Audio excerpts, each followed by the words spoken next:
आज हम लोग बात करेंगे complement of sets. Complement of set क्या होता है? मान लेते हैं कि U एक यूनिवर्सल सेट है, ठीक है, और A जो है उसका एक सबसेट है। तब जो कॉम्प्लीमेंट ऑफ सेट A होगा, यानी कि A का कॉम्प्लीमेंट, वो उन सारे एलिमेंट्स का कलेक्शन होगा जो U में तो है लेकिन A में नहीं है। यानी कि वो सारा एलिमेंट लेंगे जो A में शामिल नहीं है, ठीक है। सिंपल बात में कहें तो U में से A को हटा देना है। U में से A को माइनस कर देंगे तो वही बचेगा ना जो A में नहीं है ना। तो वो जो है कॉम्प्लीमेंट ऑफ A कहलाएगा, यानी कि complement of A is equal to U minus A। तो एक एग्जांपल देके समझा देते हैं। मान लेते हैं कि A अपने पास है 2 3 5 और यूनिवर्सल सेट है 1 2 3 4 5 6। देन कॉम्प्लीमेंट ऑफ A निकालना है, तो complement of A is equal to क्या हो जाता है? U minus A। तो इस U में से A को माइनस कर देंगे, ठीक है। U क्या है?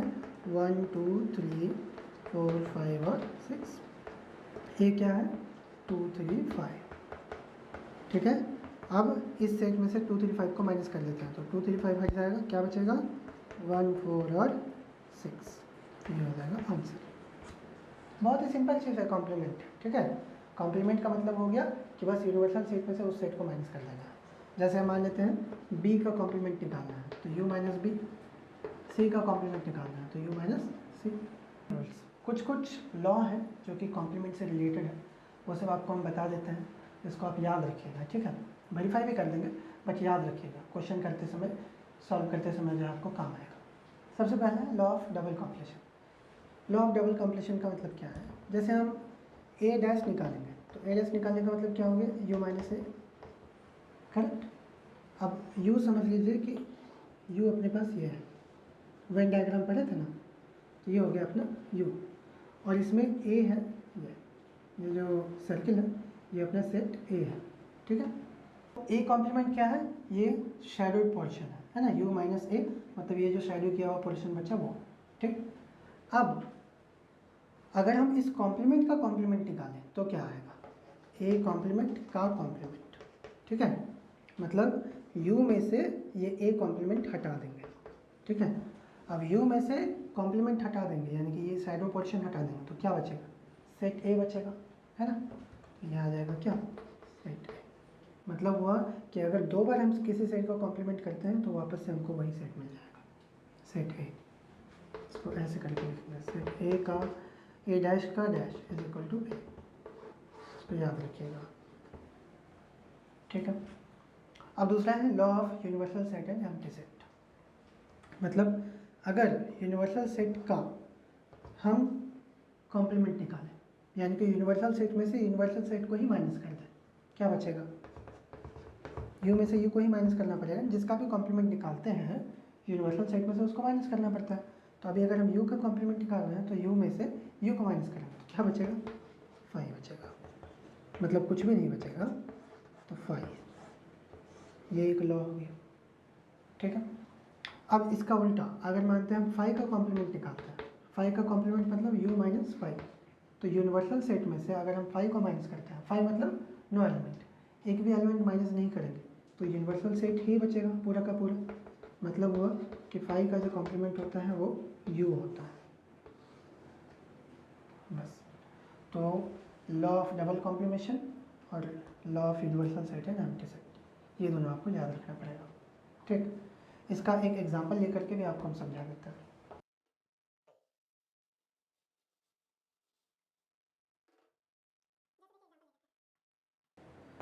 लेट कर लेते हैं कि यूनिवर्सल सेट है अपने पास 1 2 3 4 5 6 एंड सेट A है 2 3, ठीक है। देन A कॉम्प्लीमेंट निकालेंगे, तो A कॉम्प्लीमेंट मतलब U माइनस है, ठीक है। तो U में से A हटा देंगे, यानी कि 2 3 हटा देंगे इससे, तो क्या बचेगा? 1 4 5 और 6, क्लियर। अब इस कॉम्प्लीमेंट का कॉम्प्लीमेंट निकालते हैं, मतलब U माइनस A कॉम्प्लीमेंट, है ना। जो भी सेट का कॉम्प्लीमेंट निकालते हैं उस सेट को U से माइनस करेंगे, तो अभी A कॉम्प्लीमेंट का कॉम्प्लीमेंट निकाल रहे हैं, यानी कि U में से A कॉम्प्लीमेंट को माइनस करेंगे, ठीक है। A डैश को माइनस करेंगे, इसको डैश पढ़ते हैं। तो यूनिवर्सल सेट में से A डैश माइनस कर लीजिए, यूनिवर्सल सेट ये रहा और A डैश अपने पास ये रह गया 1 4 5 6। तो 1 4 5 6 को हटा देंगे तो क्या बचेगा 2 3, 2 3 मतलब सेट ए, है ना। तो प्रूव हो गया ना कि ए डैश का जो डैश है वो क्या होता है, ए होता है। ठीक है, मतलब डबल अगर कॉम्प्लीमेंट निकालते हैं तो वापस से हम लोग को वही सेट मिल जाएगा। तो तीसरा में है कॉम्प्लीमेंट लॉस। कॉम्प्लीमेंट लॉ का मतलब क्या हो गया कि अगर हम ए और ए डैश इन दोनों का यूनियन निकालते हैं तो क्या आएगा, सोच के बताइए। ए और ए डैश का अगर यूनियन करेंगे तो क्या आएगा, पूरा सेट यू आ जाएगा, क्योंकि यू में से ए को माइनस कर रहे हैं तो ए डैश बच रहा है। ऐसे देखिए, अपने पास जो है यू है, ये पूरा सर्किल मान लेते हैं यू है, ठीक है। अब इसको दो हिस्सा कर देते हैं, पूरा सर्किल यू हो गया, इसको दो हिस्सा कर देते हैं इस तरीके से, ये हो गया ए और ये हो गया ए डैश। तो यू में से जब ए माइनस करते हैं तो ए डैश बचेगा, यू में से ए डैश माइनस करेंगे तो ए बचेगा, ठीक। अब अगर ए और ए डैश को मिला लेंगे तो क्या बचेगा, क्या आएगा, यू आएगा। उसी तरीके से अगर ए और ए डैश का हम इंटरसेक्शन करेंगे तो क्या आएगा, फाई आएगा, क्योंकि दोनों में कोई भी एलिमेंट तो कॉमन नहीं है। तो ये है complement laws. Morgan's law, De Morgan's law बहुत ही इंपॉर्टेंट है, ये आपको ग्रेजुएशन में भी काम आएगा, ठीक है, याद रखिएगा।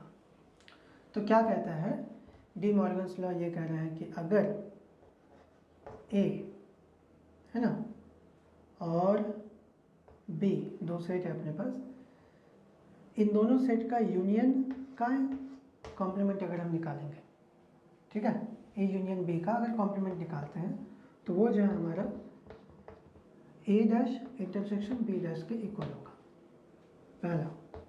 दूसरा रूल क्या है कि अगर हम ए इंटरसेक्शन बी का कॉम्प्लीमेंट निकालते हैं तो ये जो है ए कॉम्प्लीमेंट और बी कॉम्प्लीमेंट का यूनियन होगा, जस्ट अपोजिट है। ए बी का यूनियन का अगर कॉम्प्लीमेंट निकालेंगे तो उन दोनों का अलग अलग का इंटरसेक्शन आएगा अपने पास। उसी तरीके से ए बी का इंटरसेक्शन का अगर हम कॉम्प्लीमेंट निकालेंगे तो उन दोनों का यूनियन, अलग अलग कॉम्प्लीमेंट का यूनियन आएगा हमारे पास, ठीक है। एक एग्जांपल देकर के इस चीज़ को हम प्रूव कर लेते हैं। देखिए, मान लेते हैं यूनिवर्सल सेट है मेरे पास 1 2 3, छोटा ही लेते हैं ताकि आसानी से समझ में आ जाए। सेट ए है मेरे पास 1, सेट बी है मेरे पास 2, ठीक है। तो अब ए डैश पता, इसको अगर प्रूव करें तो ए यूनियन बी निकाल लेते हैं। ए यूनियन बी, ए और बी का यूनियन क्या आएगा 1 2। अब ए यूनियन बी का कॉम्प्लीमेंट, यानी कि 1 2 को यू में से माइनस कर देंगे, कितना बचेगा 3, है ना। यू में से जब ये हट जाएगा तो सिर्फ 3 बचेगा। तो ये हो गया अपना ए यूनियन बी का कॉम्प्लीमेंट, ठीक। इस पार्ट, ये वाला पार्ट आ गया। अब ए डैश और बी डैश का इंटरसेक्शन निकालते हैं। पहले ए डैश निकाल लेते हैं। ए डैश कितना आएगा अपने पास, देखिए, मतलब यू माइनस है, यू में से ए को माइनस कर देंगे, 1 हटा देंगे तो क्या बचेगा 2 3। बी डैश निकालते हैं, बी डैश मतलब यू में से 2 को हटा देंगे, तो यू में से 2 हटा देंगे तो 1 3 बचेगा। अब इन दोनों का इंटरसेक्शन निकालेंगे, ए डैश इंटरसेक्शन बी डैश, इन दोनों में क्या कॉमन है देख लीजिए, 2 3 1 3, क्या कॉमन है 3। तो अब देखिए, ये इक्वेशन और ये इक्वेशन दोनों सेम आया ना, है ना। इसका मतलब है कि ए यूनियन बी का डैश इक्वल है ए डैश इंटरसेक्शन बी डैश के, ए यूनियन बी का डैश ए डैश इंटरसेक्शन बी डैश के इक्वल है, ठीक है। इसी तरीके से एग्जांपल लेकर के आप सेकंड वाला भी देख सकते हैं कि हाँ वो भी सही है, ठीक। तो इस तरीके से आपको 4 लॉ बता दिए कॉम्प्लीमेंट से रिलेटेड, जो कि बहुत इंपॉर्टेंट है और एक्सरसाइज बनाते समय काम आएगा। समरी करके आपको हम चारों रूल बता दे रहे हैं। पहला रूल क्या है, डबल कॉम्प्लीमेंट का रूल है। डबल कॉम्प्लीमेंट मतलब किसी सेट के कॉम्प्लीमेंट का कॉम्प्लीमेंट वापस से वही सेट आता है। उसके बाद यूनिवर्सल सेट और एम्प्टी सेट का कॉम्प्लीमेंट उल्टा चलता है, यू का कॉम्प्लीमेंट फाई और फाई का कॉम्प्लीमेंट यू। उसके बाद कॉम्प्लीमेशन लॉ में बताएं कि ए और ए डैश का अगर यूनियन निकालते हैं तो यू आएगा। उसी तरह से ए और ए डैश का अगर इंटरसेक्शन निकालते हैं तो फाई आएगा, ठीक। उसके बाद डी मॉर्गन्स लॉ बताएं। डी मॉर्गन्स लॉ में हुआ कि अगर ए यूनियन बी का कॉम्प्लीमेंट निकालना है, मतलब दोनों को अलग अलग कॉम्प्लीमेंट निकाल के इंटरसेक्शन कर लो। और ए इंटरसेक्शन बी का कॉम्प्लीमेंट अगर निकालना है तो दोनों का अलग अलग कॉम्प्लीमेंट निकाल के यूनियन कर लो, ठीक है। बस ये जो डी मॉर्गन्स लॉ है, एक मैथमेटिशियन थे डी मॉर्गन साहब, उनके सम्मान में जो है इस लॉ का नाम रखा गया डी मॉर्गन्स लॉ। एग्जाम्पल 20 में यू दिया हुआ है 1 से लेकर के 10 तक नंबर है और सेट ए दिया हुआ है 1 3 5 7 9, तो ए डैश निकालना है। ए डैश इज इक्वल टू क्या हो जाएगा यू माइनस ए, तो यू में से ए को माइनस कर देंगे मतलब 1 3 5 7 9 को हटा देंगे, क्या बचेगा 2 4 6 8 और 10 आंसर। एग्जाम्पल नंबर 21 में दिया हुआ है कि यू यानी कि यूनिवर्सल सेट जो है set of all students of class 11 है, ठीक है। मतलब क्या हो गया कि it is a collection of all x such that x is a student of standard 11, ठीक है, कि क्लास 11 का जो भी स्टूडेंट है वो जो है यू में है, ठीक। और इसके बाद सेट ए दिया हुआ है set of all girls of class 11, मतलब क्या हो गया it is a collection of all x such that x is a girl of standard 11, class 11 की लड़कियों का सेट है सेट ए, ठीक है। देन ए डैश निकालना है, कॉम्प्लीमेंट निकालना है, यानी कि यू माइनस ए, तो यूनिवर्सल सेट में क्या है सारे स्टूडेंट है और ए में क्या है सिर्फ गर्ल्स है, तो अगर सारे स्टूडेंट में से गर्ल्स को हम माइनस कर लेंगे तो क्या बचेगा बॉयज़, तो सेट ऑफ ऑल बॉयज़ ऐसे लिखेंगे x is a boy of standard 11, या फिर इसको ऐसे भी लिख सकते हैं कि ए कॉम्प्लीमेंट जो है वो है set of all boys of standard 11। बस एग्जाम्पल नंबर 22, इसमें जो है यूनिवर्सल सेट दिया हुआ है 1 2 3 4 5 6, सेट ए दिया हुआ है 2 3 और सेट बी दिया हुआ है 3 4 5, तो अपने को ए डैश पता करना है। ए डैश मतलब यू माइनस ए, तो यू में से ए को हटा देंगे मतलब 2 3 हटा देंगे तो क्या बचेगा 1 4 5 6, बी डैश यानी कि यू माइनस बी, ठीक है।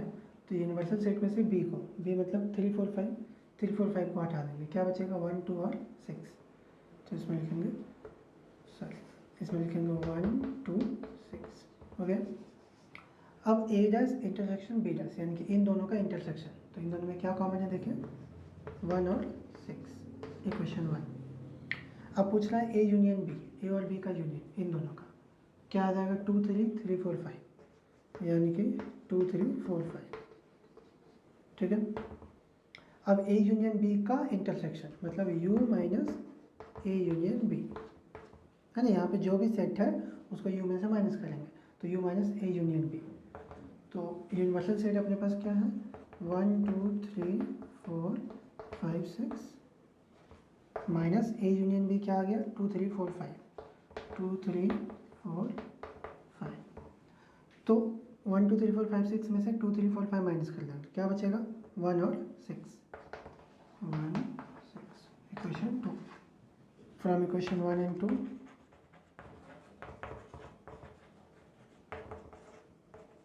वी फाइंड क्या मिलता है हम लोग को, देखिए 1 और 2 का जो है एलसीएस इक्वल है 1 6 1 6 है ना, मतलब एलसीएस इक्वल होगा, मतलब क्या हुआ कि A intersection A dash intersection B dash is equal to A union B का डैश, वही जो रूल बताया था ना डी मॉर्गन्स लॉ, वही चीज़ है, उसी को बस प्रूव करना है। मतलब इसी को हम पलट के लिख सकते हैं ना कि ए यूनियन बी का जो डैश है यानी कि कॉम्प्लीमेंट है वो A complement intersection B complement आएगा।